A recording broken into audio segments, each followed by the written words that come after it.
Hey everyone, welcome back to another tutorial. In this Tuta Mail Guide for 2026, I'll show you how to fix Tuta Mail storage limit reached issues.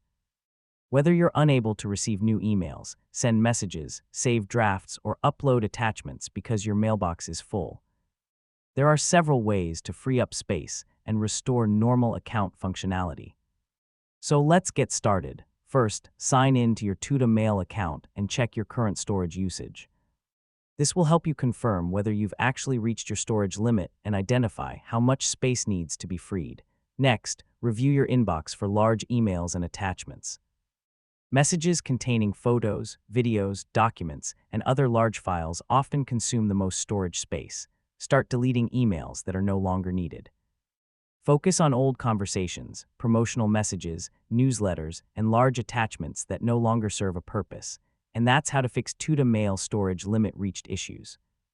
By managing your emails, deleting unnecessary attachments, clearing trash and spam folders, and monitoring storage usage, you can keep your mailbox running smoothly and avoid future interruptions. Thanks for watching, and I'll see you in the next tutorial.